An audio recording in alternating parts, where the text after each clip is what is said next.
Hey there guys, welcome back to the channel and another video. So today I wanted to talk about the Suunto Traverse Alpha watch, right? So I've done a video on this one before and we're now about over 2 years actually into this ownership, right? So I think it's been put through its paces pretty well and I kind of wanted to give a brief update about it.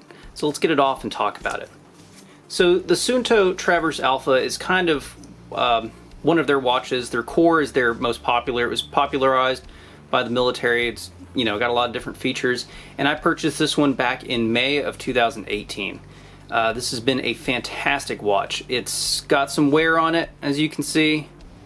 It's definitely been put through its paces, and it still performs well. I haven't even actually had to get a new watch band for it yet, though this has seen better days.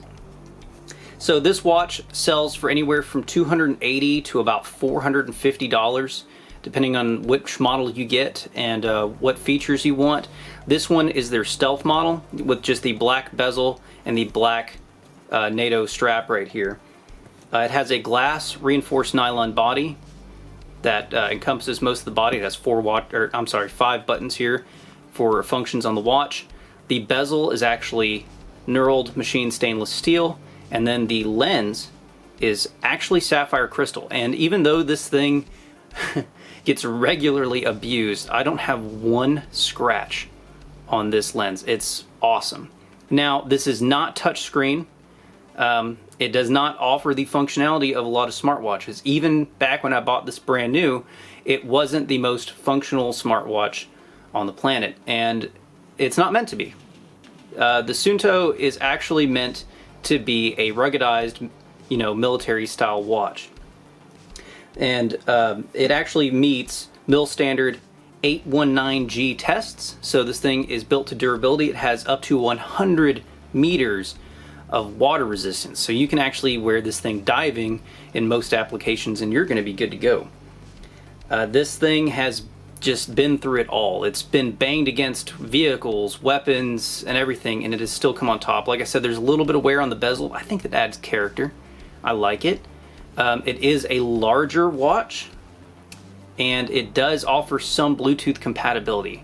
And by that I mean you get notifications from messaging apps, text messages. It displays a portion of the text messages, lets you know that there's an incoming phone call. It does have a vibrate feature that lets you know that you are receiving a call, and that's predominantly what I use it for. You cannot answer calls, you cannot return text messages, you cannot dismiss calls, but it does notify you. Like I said, it's not really built to be a smartwatch, it's meant to be an outdoor watch.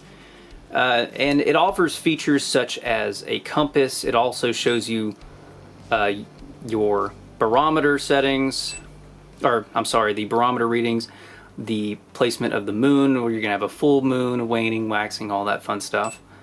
Obviously your time, you'd hope it does that, right? And it also features a compass and GPS capability. You can actually mark your location and it can give you just an arrow pointing, hey, go this way back to that location or whatever. You can actually save locations. You know, if you're really whacked out there and you have like cache stash points out in the woods, you can note each one and you can go through a list and be like, take me to this one, and it'll guide you there. It doesn't tell you overall distance, but it does give you an arrow saying, go that way and you'll get to it eventually. This thing is durable as hell.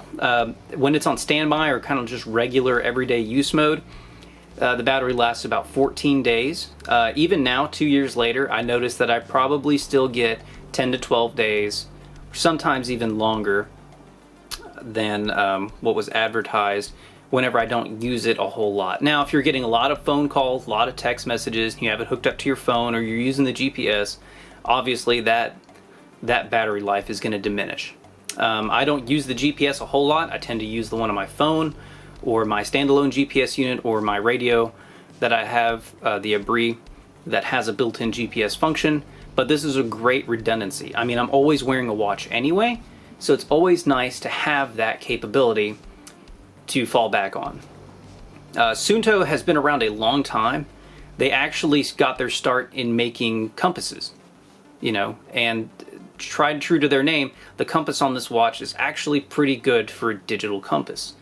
I do use that fairly often.